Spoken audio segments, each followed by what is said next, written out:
ನಮ್ಮ practice with psychic power YouTube ಚಾನಲ್ನ ವೀಕ್ಷಕರಿಗೆ ಸ್ವಾಗತ.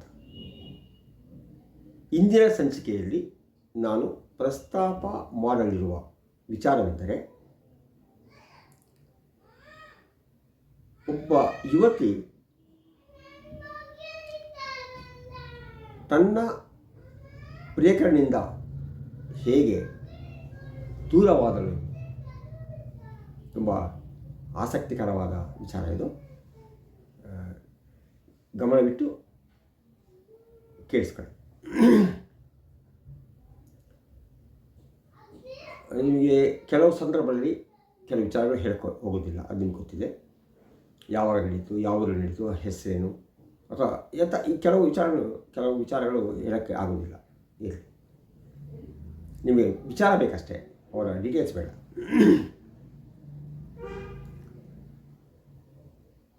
ಐ ಥಿಂಕ್ ಹುಡುಗಿಗೆ ಒಂದು 25-26 ವರ್ಷ ಅಂತ ಅನ್ಸುತ್ತೆ ನನ್ನ ಹತ್ರ ಬಂದಾಗ. ಈಗ ಮೋರ್ ದೆನ್ 30 years, ಈಗ ಆಲ್ರೆಡಿ ಮ್ಯಾರಿಡ್. ಆವತ್ತಿನ ಮದುವೆ ಆಗಿರಲಿಲ್ಲ. ಅವರಿಗೆ ಉದ್ದೇಶ ಏನಿಲ್ಲ, ಸುಮ್ಮನೆ ವಿದ್ಯೆ ಕಲ್ತ್ಕೊಂಡ್ರೆ ಅಷ್ಟೇ. 3ನೇ ಕೋರ್ಸ್ ಅಂತ ಕಾಣ್ತದೆ. ಆವಾಗ ಹಲವು ವಿಚಾರಗಳು, 1ನೇ ಕೋರ್ಸ್ಗೂ 2ನೇ ಕೋರ್ಸ್ಗೂ ವ್ಯತ್ಯಾಸ ಇರ್ತದೆ, ಮತ್ತು 2ನೇ ಕೋರ್ಸ್ಗೂ 3ನೇ ಕೋರ್ಸ್ಗೂ ವ್ಯತ್ಯಾಸ ಇರ್ತದೆ. ವಿವಿಧ ವಿಚಾರಗಳು ಬದಲಾವಣೆ ಇರ್ತದೆ. ಅದರಲ್ಲಿ ಒಂದು ವಿಚಾರ ಅವರಿಗೆ ನಾನು ಹೇಳಿಕೊಟ್ಟ ಟೆಕ್ನಿಕ್ ಏನಪ್ಪ ಅಂದರೆ, ಭಾಳ ಪ್ರಮುಖವಾದದ್ದು. ದಯಮಾಡಿ ಸರಿಯಾಗಿ ಕೇಳಿಸ್ಕೊಳ್ಳಿ, ಸ್ಕಿಪ್ ಮಾಡ್ಕೋಬೇಡಿ. ಪ್ರತಿಯೊಬ್ಬ ವ್ಯಕ್ತಿಗೂ ಇಡೀ ದೇಹದ ಸುತ್ತು ಕಾಂತಿ ವಲಯ ಇರ್ತದೆ. ಅದನ್ನು ಆರ ಅಂತ ಹೇಳ್ತೀವಿ ಇಂಗ್ಲೀಷ್ನಲ್ಲಿ, AURA. ಕನ್ನಡದಲ್ಲಿ ಕಾಂತಿ ವಲಯ ಅಂತ ಹೇಳ್ತೀವಿ. ಅದು ನೋಡಲಿಕ್ಕಾಗೋದಿಲ್ಲ ಬರಿಗಣ್ಣಿನಲ್ಲಿ, ಮತ್ತು ಕೆಲವು ವಿಶೇಷವಾದ ಒಂದು ವ್ಯವಸ್ಥೆ ಮಾಡ್ಕೊಳ್ಳಿ ನೋಡ್ಬೋದು, ಬರಿಗಣ್ಣಿನಲ್ಲಿ ನೋಡ್ಬೋದು, ಏನು ತೊಂದರೆ ಇಲ್ಲ. ಇದು ವಿಜ್ಞಾನ ಮಾತಾಡ್ತಿರ್ಬೋದು. ಕಿರ್ಲಿಯನ್ ಎಂಬ ರಷ್ಯನ್ ವಿಜ್ಞಾನಿ ಇದನ್ನು ಪ್ರೂವ್ ಮಾಡಿದ್ದಾರೆ. ಏನು ಪ್ರೂವ್ ಮಾಡಿದ್ದಾರೆ? ಪ್ರತಿ ಪ್ರಾಣಿಯ, ವಿಶೇಷ ಮನುಷ್ಯನ ದೇಹದ ಸುತ್ತು ಒಂದು ಕಾಂತಿ ವಲಯ ಇರುತ್ತದೆ ಅಂತ. ಅದರ ಫೋಟೋ ಸಹ ತೆಗಿತಾರೆ. ನಮ್ಮ ಕಾಂತಿ ವಲಯದ ಫೋಟೋ. ಈಗ ಅದನ್ನು ಕಿರ್ಲಿಯನ್ ಫೋಟೋಗ್ರಫಿ ಅಂತ ಕರೀತೀವಿ. ಅದಿಲ್ಲ, ಈಗ ಬೇಡ, ನಿಮ್ಮ ಹತ್ರ ಫೋಟೋ ಇಲ್ಲ, ಎಕ್ವಿಪ್ಮೆಂಟ್ಸ್ ನಮ್ಮ ಹತ್ರ ಇಲ್ಲ. ಬಟ್ ಆಲ್ ಓವರ್ ಇಂಡಿಯಾ ಬೇಕಾಷ್ಟು ಕಡೆ ಈಗಂತೂ. ಹಿಂದೆ ಇರಲಿಲ್ಲ, ಹಿಂದೆ ಬಾಂಬೆಯಲ್ಲಿ ಮಾತ್ರ ಇತ್ತು. ಈಗ ಐ ಥಿಂಕ್ ಬೆಂಗಳೂರು ಸಹ ಇದೆ. ಈಗ ಇರಲಿ, ಅದ್ರ ಬಗ್ಗೆ ಆಮೇಲೆ ಮಾತಾಡೋಣ. ಈ ಕಾಂತಿ ವಲಯದ ಬಗ್ಗೆ ಅವರಿಗೆ ಆಸಕ್ತಿ ಇತ್ತು, ನಾನು ಹೇಳ್ಕೊಟ್ಟೆ ಆ ಟೆಕ್ನಿಕ್. ಯಾವ ಥರ ನಮ್ಮ ಕಾಂತಿ ವಲಯವನ್ನು ನಾವು ನೋಡ್ಕೋಬಹುದು.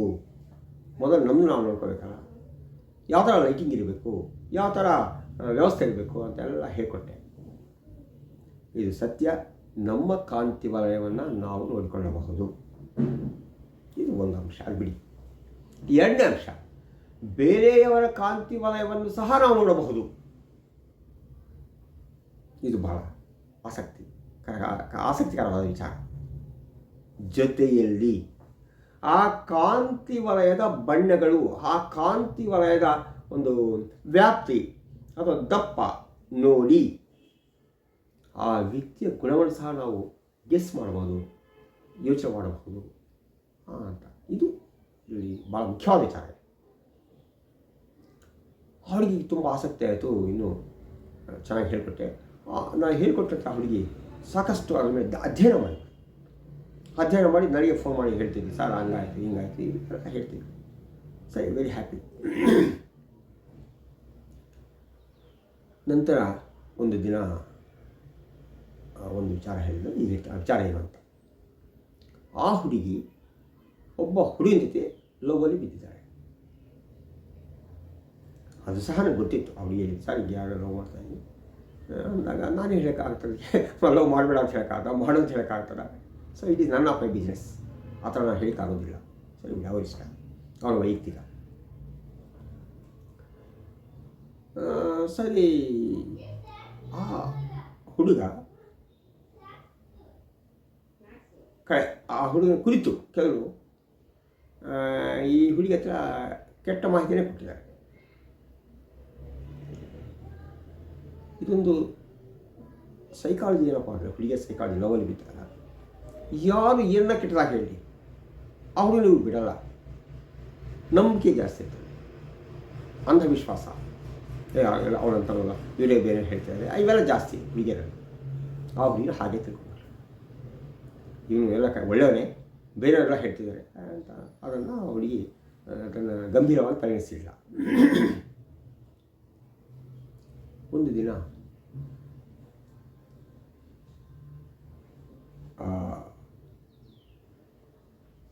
ಆ ಹುಡುಗನ ಜೊತೆಯಲ್ಲಿ ಒಂದು ರೂಮ್ ಹೋಗಿದ್ದಾರೆ. ರೂಮ್ಗೆ ಹೋದ ನಂತರ ರೂಮ್ಗೆ ಹೋಗೋದು ಅದೇನು ವಿಶೇಷ ಅಲ್ಲ, ತುಂಬ ಜನ ಹೋಗೋದ, ಅದರಿಂದ ರೂಮ್ಗೆ ಹೋಗೋದೇನೋ ಅದೇ ದೊಡ್ಡ ವಿಶೇಷ ಅಲ್ಲ. ಆ ಹುಡುಗಿ ಪ್ಲ್ಯಾನಿಂಗ್ ಬೇರೆ ಇತ್ತು. ರಿಯಲ್ ಹೇಳಿದ್ರೆ ಈ ಹುಡುಗಿನೇ ಕರ್ಕೊಂಡೋಗಿದ್ದಾಳೆ ರೂಮ್, ಅದೊಂದು ವಿಚಾರ.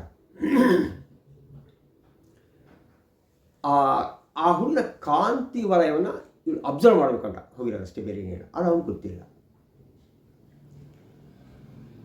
ಅದಕ್ಕೆ ಏನು ಬೇಕಾ ಮುಂಚೆ ವ್ಯವಸ್ಥೆ ಮಾಡ್ಕೊಂಡಿದ್ಲು, ಅವನು ಎಲ್ಲಿ ಕುಂಡಿಸ್ಬೇಕು, ಯಾವ ಥರ ಅಬ್ಸರ್ವ್ ಮಾಡಬೇಕು, ಯಾವ ಥರ ಲೈಟಿಂಗ್ ಇರಬೇಕು ಎಲ್ಲ ಅವನು ರೆಡಿ ಮಾಡ್ಕೊಂಡಿದ್ದಾಳೆ. ಅದು ಅವನಿಗೆ ಗೊತ್ತಿಲ್ಲ. ಬಂದ ನಂತರ ಸ್ವಲ್ಪ ಅಬ್ಸರ್ವ್ ಮಾಡಿದಾಳೆ ಅವನನ್ನು. ಅಬ್ಸರ್ವ್ ಮಾಡಿದಾಗ ಅವನ ಕಾಂತಿ ವಲಯ ಬ್ರೌನ್ ಕಲರಲ್ಲಿದೆ.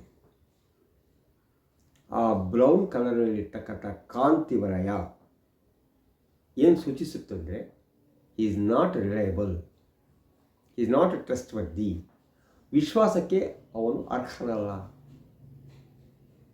ಸೂಚಿಸುತ್ತದೆ. ಅದು ಅವನು ನಾಟಕ ಮಾಡ್ತಿದ್ದಾನೆ ಅವನಿಗೆ ಗೊತ್ತಾಗ್ತದೆ. ಸರಿ, ಇನ್ನು ಅವನಿಂದ ದೂರ ಆಗೋಂಥ ತೀರ್ಮಾನ ಮಾಡಿಬಿಟ್ರು. ಆದರೆ ಆದಷ್ಟು ಸುಲಭ ಆಗಲ್ಲ. ನೀನು ಅಂದ್ಕೊಂಡ್ಕೊಳ್ಳೆ ನೀವು ದೂರ ಆಗು ಅಂದರೆ ಅಷ್ಟು ಸುಲಭ ಆಗಲ್ಲ. ತುಂಬ ಕಷ್ಟಪಟ್ಟು ಅವ್ರಿಗೆ ಹೇಗೂ ಸೈಕಿಕ್ ಪವರ್ ಬಗ್ಗೆ ಗೊತ್ತಿದ್ದಾರೆ, ಕಷ್ಟಪಟ್ಟು ತನ್ನ ಸಬ್ಕಾನ್ಷಿಯಸ್ ಮೈಂಡಲ್ಲಿರ್ತಕ್ಕಂಥ ಆ ಲವ್ ಎಂಬುದನ್ನು ಯಾಶ್ ಮಾಡಬೇಕು. ಭಾಳ ಕಷ್ಟಪಟ್ಟು 1 ತಿಂಗಳು 2 ತಿಂಗಳು ಟೈಮ್ ತೊಗೊಂಡು ಯಾಶ್ ಮಾಡಿಬಿಟ್ರು. ಆ 1 ತಿಂಗಳು 2 ತಿಂಗಳಲ್ಲಿ ಇವಳನ್ನು ಭೇಟಿ ಮಾಡಲಿಕ್ಕೆ ಎಲ್ಲ ಪ್ರಯತ್ನಗಳನ್ನು ಅವಳು ವಿಫಲ ಮಾಡಿದ್ಳು. ಅವನ ಕೈಗೆ ಇವಳು ಸಿಗಲೇ ಇಲ್ಲ. ಅವನು ವೈಲೆಂಟ್ ಆಗಿಬಿಟ್ಟ. ತನ್ನ ನಿಜ ಸ್ವರೂಪ ಗೊತ್ತಾಗ್ಬಿಡ್ತು. ಅವನು ತೋರಿಸ್ಕೊಂಡ ಅವನು ವಿಲನ್, ಹೀರೋ ಅಲ್ಲ, ಅವನು ವಿಲನಿಸಮ್ ಅವಳ ಕೈ ಹಾಕ್ತ. ಅದು ಇವಳು ಗೆಸ್ ಮಾಡಿದ್ರು. ನಾನೇನೋ ಇವಳಿಂದ ದೂರ ಆದರೆ ಅವನನ್ನು ಭೇಟಿ ಆದಂಗೆ ನಾನು ಅವನನ್ನು ಅವಾಯ್ಡ್ ಮಾಡಿದ್ರೆ, ಭೇಟಿ ಮಾಡೋದನ್ನು ತಪ್ಪಿಸ್ಕೊಂಡ್ರೆ ಅವನು ಏನು ಮಾಡಬಹುದು ಸಹ ಅವ್ನು ಗೆಸ್ ಮಾಡಿದ್ರು. ಹಾಗೆ ಆಯಿತು. ಅವನ ನಿಜ ಸ್ವರೂಪ ತೋರಿಸ್ಕೊಬಿಟ್ಟ. ಬಟ್ ಸೈಕಿಕ್ ಪವರ್ ನಿಮಗಿನ್ನೂ ಗೊತ್ತಿಲ್ಲ, ತುಂಬ ಶಕ್ತಿ ಇರ್ತದೆ. ಒಂದಿನ ಇವಳೇ ಕಾಲ್ ಮಾಡಿ, ಇಂಥ ಪ್ಲೇಸಲ್ಲಿ ಭೇಟಿ ಮಾಡೋ ಬಾ, ಅವನಿಗೆ ಖುಷಿ ಆಗುತ್ತೆ. ಬಂದ, ಆವಾಗ ಹೇಳಿದ್ರು, ಈಗೇನು ಹೇಳಿ, ನಾನು ನೀನು ಮೋಸ ಮಾಡಿದೆ, 2 ತಿಂಗಳಿಂದ ಇದು ಮಾಡ್ತಿದ್ದೀಯ, ನೀನು ನನ್ನ ಬಿಟ್ಟು ಬೇರೆಯವ್ರ ಜೊತೆಯಲ್ಲಿ ಅಫೇರ್ ಇಟ್ಕೊಂಡಿತ್ತು ಅಂತ ಕಾಣುತ್ತದೆ. 3rd ಕ್ಲಾಸ್ ಬುದ್ಧಿ ಅಲ್ಲ. ಅವನು ಇನ್ನೂ ಏನು ಬೇಕಾದ್ರೆ ಮಾಡಿಬಿಟ್ಟ. ನೀನು ಆ ಥರ ಮಾಡಿದ್ರೆ ನಿನ್ನ ಮೇಲೆ ಆ್ಯಸಿಡ್ ನುಗ್ತೀನಿ, ನೀನು ಹಂಗೆ ಮಾಡ್ತೀನಿ, ಹಿಂಗೆ ಮಾಡ್ತೀನಿ, ದೇಲ್ಗೋದು ಪರವಾಗಿಲ್ಲ, ಇದೆಲ್ಲ ಗೊತ್ತಾ ಕಲ್ಚರ್ ಹಿಂಗೆ ಹೇಗೆ ಇರುತ್ತೆ ಗೊತ್ತಲ್ಲ. ಅವಳಿಗೆ ಅದೇ ಬೇಕಾಗಿತ್ತು. ಅಂದರೆ ಅವಳ ಗೆಸ್ಸಿಂಗ್ ಎಷ್ಟು ಮಟ್ಟಿಗೆ ಸತ್ಯ ಅಂತ ಅವಳಿಗೆ ಗೊತ್ತಾಗಬೇಕಾಗಿತ್ತು. ಆ 2 ತಿಂಗಳು ದೂರ ಆಗಿದ್ದರೆ, ನಿಜವಾದ ಪ್ರೇಮಿಯಾಗಿದ್ದರೆ ಕುಗ್ಗು ಹೋಗಬೇಕಾಗಿತ್ತು. ಅವನೇನು ತಪ್ಪು ಅಂತ ಹೇಳಬೇಕಾಗಿತ್ತು. ಅದು ಯಾವೂ ಇಲ್ಲ. ಅವನು ನಿಜವಾದ ವಿಲನೇ. ಅವಳಿಗೆ ಅದು ಬೇಕಾಯ್ತು, ಅವಳಿಗೆ ಖಚಿತ ಆಯ್ತು. ಅವಳಿಗೆ ಆಗ ಅವನು ಧೈರ್ಯವಾಗಿ, ಇಟ್ ಈಸ್ ಲಾಸ್ಟ್ ವಾರ್ನಿಂಗ್, ನೀನೇನಾದರೂ ಇನ್ನು ಒಂದೇ ಒಂದು ಶಬ್ದ ಬಳಕೆ ಮಾಡಿದರೆ ಆಲ್ರೆಡಿ ಪೊಲೀಸ್ ಸ್ಟೇಷನ್ ಇನ್ಫಾರ್ಮ್ ಮಾಡಿ ಬಂದಿದ್ದೀನಿ, ಸರಿ ಇಂಥ ಪ್ಲೇಸ್ಗೆ ಹೋಗ್ತಾಯಿದ್ದೀನಿ, ನೀವು ನನ್ನ ಏನು ಮಾಡೋಕ್ಕಾಗಲ್ಲ. ನೀವೇನೋ ಮಾಡ್ಕೋರೆ ನನ್ನ ಅಲ್ಲಿ ಮೊಬೈಲಲ್ಲಿ ಮೊಬೈಲ್ ಆನ್ ಮಾಡಿದ್ದಾರೆ, ಪೊಲೀಸರು ಕೇಳಿಸ್ಕೊಳ್ತಿದ್ದಾರೆ ಎಲ್ಲ ನೋಡಿ, ಮೊಬೈಲ್ ಆನಲ್ಲೇ ಇದೆ, ಪೊಲೀಸರು ಕೇಳಿಸ್ಕೊಳ್ತಿದ್ದಾರೆ. ನನ್ನ ಲೊಕೇಶನ್ ಅವ್ರಿಗೆ ಗೊತ್ತು, ಏನು ಬೇಕಾದ್ರಾಗಲಿ ನೋಡಿಬಿಡೋಣ ಅಂತಿದ್ದಂಗೆ ಅವ್ನು ಹೆಲ್ಕೊಂಬಿಟ್ಟ. ಅಯ್ಯೋ ಪೊಲೀಸ್ ಅಂದಾಗ ಅವ್ನಿಗೆ ಈ ವಿಚಾರ ಅವ್ನಿಗೆ ಗೊತ್ತಿಲ್ಲ.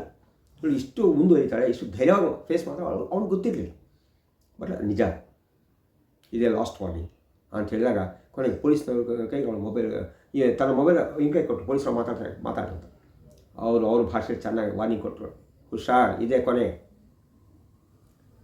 ಇನ್ನೇನಾದರೂ ನೀನೇನಾದರೂ ಅವಳ ಹತ್ರ ಓಡಾಡಿದ್ದೀನಿ, ನಿಮ್ಮ ಹತ್ರ ಲವ್ ಮಾತಾಡಿದ್ದೀನಿ, ಅದೇನಾದರೂ ಮಾಡೋಕ್ಕೆ ಹೋದರೆ ಪರಿಣಾಮಗಳು ಬೇರೆ ಥರ ಇರ್ತವೆ ಅಂತ ಅವ್ರು ವಾರ್ನಿಂಗ್ ಕೊಟ್ಟರು. ಕಟ್ಟಾಯ್ತು. ಆಮೇಲೆ ಇವಳು ಇನ್ನೊಂದು ಅವ್ನು ಕೇಳಿದ ಇವಳೇ ಹೇಳಿದ್ರು, ನೀನೇನಾದರೂ ನಾನು ಸಾಕಷ್ಟು ವಾಟ್ಸಪ್ ಮೆಸೇಜ್ ಮಾಡಿದ್ದೀನಿ, ಸ್ವಲ್ಪ ತಬ್ಬಿಕೊಂಡಿದ್ದೀನಿ, ಮುತ್ತು ಕೊಟ್ಟಿದ್ದೀನಿ, ರೊಮ್ಯಾಂಟಿಕಾಗಿ ಮಾತಾಡಿದ್ದೀನಿ, ಸತ್ಯ. ನೀವೇನಾದರೂ ಪಬ್ಲಿಕ್ ಮಾಡಿದ್ರೆ ಎಲ್ಲರಿಗೂ ಹೇಳ್ತೇನೆ, ಹೇಳ್ಕೋವು. ಏನು ಮಾಡೋಕ್ಕಾಗುತ್ತೀನಿ ನೀನು? ಆಯಿತು, ನಾನು ನಾಳೆ ಮದುವೆ ಆಗೋ ವ್ಯಕ್ತಿಗೆ ಇದನ್ನು ಹೇಳಿ ಮದುವೆ ಆಗ್ತೀನಿ. ಅವನು ಒಪ್ಪಿಕೊಂಡ್ರೆ. ಸೊ ನಾನು ಸುಳ್ಳು ಹೇಳೋಲ್ಲ. ಸೈಕಿಕ್ ಪವರ್ ನಾನು ಅಭ್ಯಾಸ ಮಾಡಿದ್ದೀನಿ. ಸುಳ್ಳು ಹೇಳೋಕ್ಕೆ ಆಗೋದಿಲ್ಲ. ಅವನಿಗೆ ಇಷ್ಟ ಆದರೆ ನಾನು ಮದುವೆ ಆಗ್ತಾನೆ, ಇಷ್ಟ ಆದರೆ ಇಲ್ಲ. ಅಷ್ಟೇ ತಾನೇ, ಇನ್ನೇನು ಮಾಡ್ತೀನಿ? ಹೋಗ, ಅದೇನು ಮಾಡ್ತೀನಿ ಮಾಡ್ಕೋ. ದಟ್ ಈಸ್ ನಾನು ಎಲ್ಲ ಹುಡುಗಿಯರಿಗೆ ಹೇಳ್ತೇನೆ ಮಾತಿದ್ದು. ಯಾರಾದರೂ ಈ ಥರ ಲವಲ್ಲಿ ಬಿದ್ದಿದ್ದರೆ ಆ ಧೈರ್ಯವಾಗಿ ಇರ್ರಿ, ನನಗೆ ಕಾಲ್ ಮಾಡಿ, ನಾನು ಗೈಡೆನ್ಸ್ ಕೊಡ್ತೀನಿ. ನಿಮ್ಮ ಮೊದಲು ಸೈಕಿಕ್ ಮಾಡಿ ಕಲ್ತ್ಕೊಂಡ್ರೆ ಏನೂ ಆಗಲ್ಲ. ನಾವೇ ಶಾಶ್ವತ ಅಲ್ಲ ಅಂದಮೇಲೆ ಅವನು ಯಾವನೋ ಬ್ಲ್ಯಾಕ್ ಮೇಲ್ ಮಾಡೋ ಸಮಸ್ಯೆ ಶಾಶ್ವತ ಆಗಿರ್ತದಾ? ನಥಿಂಗ್, ಬೇಕಾಗಿಲ್ಲ. ಆದ್ದರಿಂದ ಇಂತಹ ಒಂದು ಅದ್ಭುತವಾದ ವಿಡಿಯೋವನ್ನು ಇಂಥ ಅದ್ಭುತವಾದ ವಿದ್ಯೆಯನ್ನು ಕಲಿಯಲು ಆಸಕ್ತಿ ಇಲ್ಲವರು ನನ್ನನ್ನು ನಂತರ ಬಹುಕಾಲದಿಂದಲೂ ಹಲವು ಸಮಸ್ಯೆಗಳಿಂದ ನರಳುತ್ತಿದ್ದು ಪರಿಹಾರಕ್ಕಾಗಿ ಹುಡುಕುತ್ತಿರುವವರು ನನ್ನನ್ನು ಸಂಪರ್ಕ ಮಾಡಬಹುದು. ಈ ವಿಡಿಯೋ ಇಷ್ಟವಾಗಿದ್ದಲ್ಲಿ ಸಬ್ಸ್ಕ್ರೈಬ್ ಮಾಡಿ, ನಿಮ್ಮ ಹಿತೈಷಿಗಳ ಮೂಲಕ ಸಬ್ಸ್ಕ್ರೈಬ್ ಮಾಡಿಸಿ. ವಂದನೆಗಳು.